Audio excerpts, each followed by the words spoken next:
Hello and welcome to the Wellness and Empowerment Virtual Summit 2020. My name is Eleanor Oberio. I'm a consultant and publisher at Alpha Training System, and I have a very special guest today. His name is Brad Finkeldei, and his topic is about the mindset shift, empowering yourself to gain more confidence during uncertain times. Hi, Brad. Welcome. Hey, how are you? I'm fine. How are you? I'm doing well. I'm wearing my You're Awesome t-shirt, which is help people realize that they're more awesome than what they, our brains and our egos like to tell us. Yes, great. Okay, so let's start with the first question. Yeah. Tell us a bit about yourself growing up.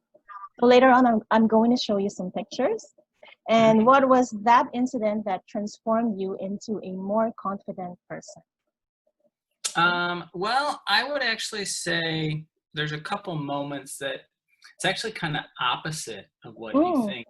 It's so there is a moment when I was a little kid and I was trying to help my dad do something, and he was fixing the washing machine, and he asked me to go find something, like a certain part, or a tool or something.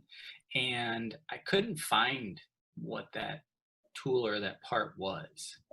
And I remember standing there trying to find it and getting upset at myself and getting upset that I couldn't help my dad. And he got a little upset at the same time. He wasn't really upset at me, but he was upset at, he was just frustrated with trying to fix something. And then I couldn't find something to help him. And inside of that, like that moment, as a little 6-year-old, I thought I was someone that I couldn't find things. And so that defined me for a long time. And it defined my confidence at like a subconscious level, that I was the type of person that couldn't find things. And that shaped and that drove my life, where I wanted to be the person who could find and discover whatever I could, whenever I want, be really smart, be really confident. And it really drove me in a lot of ways, because at the core, I thought I was someone who couldn't find things.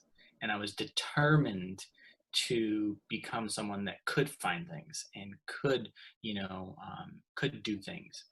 And that's the moment, I realize now that that was just a story that I made up in my head, that I couldn't find things, but it became a belief about me. And it's become a defining moment where I now have learned I don't have to hold on to that story anymore. And I can just be more of myself. Yes. Okay. So now, tell us something about this photo. That is a picture of me. I think I was naked except for the hat. And that's a picture. That's a picture. I don't know. I guess I was 2 or 3, and I guess just having fun, with my mom and dad. And they put a hat on, and my dad snapped a picture and became a funny picture. Okay, next.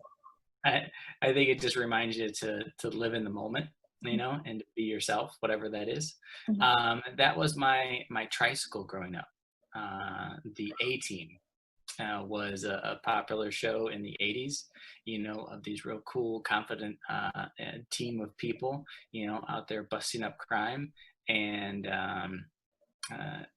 it was exciting just to have it, on the street and rolling up and down. And it was something that, in terms of confidence, I felt like I was them, doing and being part of that, those heroes on TV.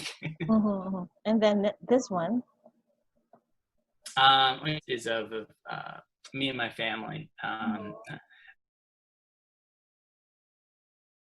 And we were moving. It's one of my favorite pictures of my family, and my mom and my dad. This is probably 1981, 82, somewhere around there. And we were helping my aunt move out of her house, and we just snapped a picture, after moving out. just turned into like one of the family's favorite photos of everybody growing up. Okay, let's see the next question. How do you build self-confidence if, for example, you are too intimidated to even get started? The first thing there for myself and others to realize is it's an ongoing game. There's no perfection out there. And one of the greatest things to realize is that your brain makes up all these stories about what's going to happen in the future, or how people are going to perceive you if you try or if you don't try. And the thing to understand is that all of those stories are false. They're not real. They're just what you think in your head is going to happen. But if you were to test that against reality, you'd be proven wrong over and over again about like, that's exactly how things happen.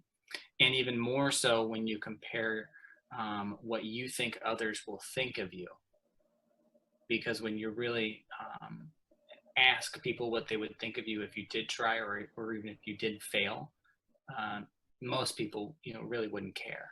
Most people would be thinking about themselves most of the time anyways, about what they're up to, about what they're creating in their life. And most people get caught up in the trap of they don't want to try because what other people are going to think about them. I know I've definitely been in that, and it's definitely held me back, in many different circumstances or times or whatever. It's just it's something that when you can let go of the stories and also know that they happen automatically in our brains, it's just what our brains do. But to disassociate yourself from those stories and to say, you know what, it's not a reality, it's not really true. It gives you permission to go out and try something. And then when you go do and try it, you're going to fail, you're going to fail along the way. And when you understand and you look back at your failure, you understand that you learned something new and you get to try again and towards success. And that's just the process. It's the process of trying something, screwing it up, messing it up, and then trying again, and then getting better at it, and then getting better at it, and then failing a little bit, failing more, and then getting better and better and better until you become really good at it. And that's what helps. Yes. Okay. Can you please suggest some mindset hacks to shift from imposter syndrome to confidence, especially for those who are just starting a business, writing a book, or just putting their work out there for the whole world to see? Yeah. One of the things that helped me when I wrote my first book was I just gave myself like 20 minutes a day. And then I wrote for 20 minutes. And some days I didn't write anything. Not a lot came to me. Some days I wrote more. Some days it was garbage. But the point there for me was shifting out of imposter syndrome was just to do a little bit each day. And then the more and more you do that, you start to see yourself in a new way. You start to see yourself in a new light, in a new perspective. Because in this particular circumstance, every author begins with like writing one word, yes, on a piece of paper, or writing one, sentence, in their Google Docs or whatever it is. And then they go back and reiterate it and get better and better and better. And that every tree or every plant starts as a seed. And it's the same thing with your business idea, or with whatever it is you want to create in your life.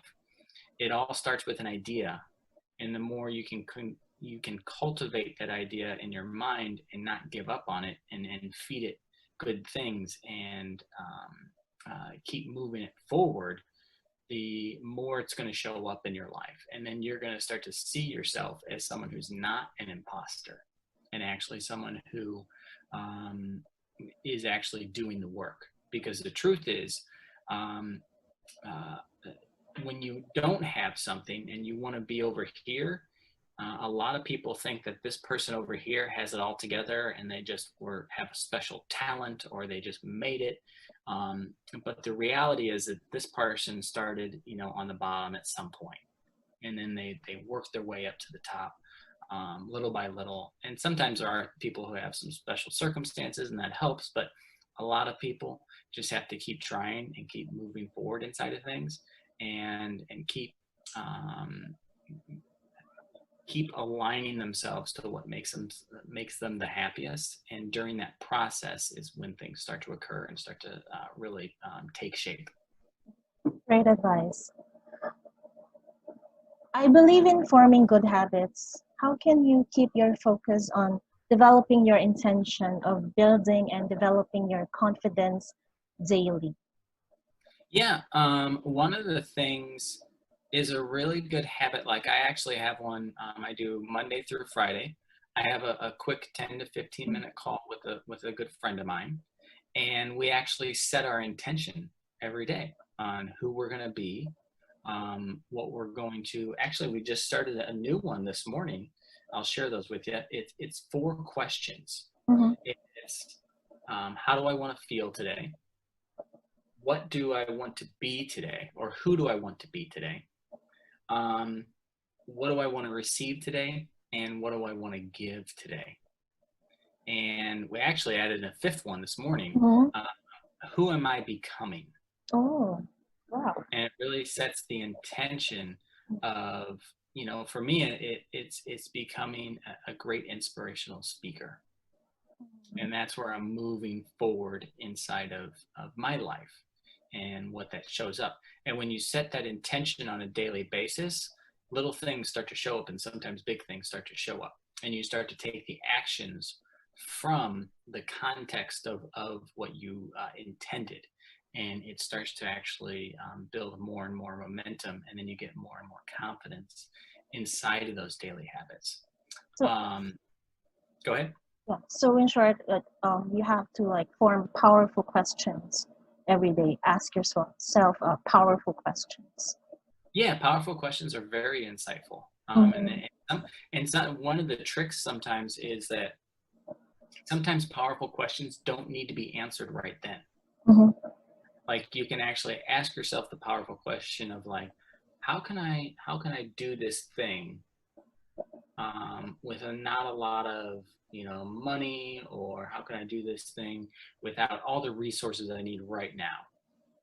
And sometimes just let that go, and then you'll an idea will pop in your head later in the day or in a few days, and then that becomes like the inspiration for the next move. But just that one powerful question can make a difference later on. Awesome. Okay, please share your current projects and where can people find more about you and your work? Yeah, so what I'm known mostly for is careers and confidence, really helping people with their confidence, and then helping them figure out where do they align best, and how can they do that confidently.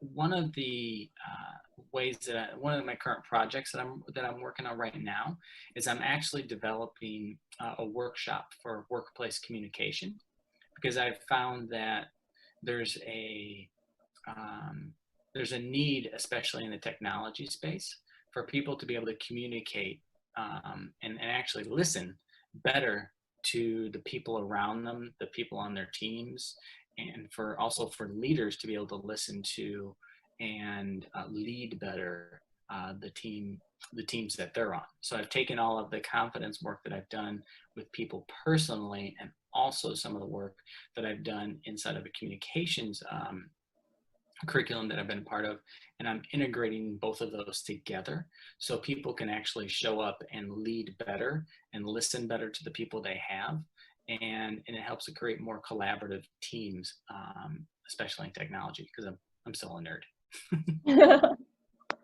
Yeah.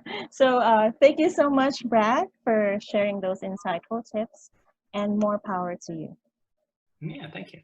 Thank you.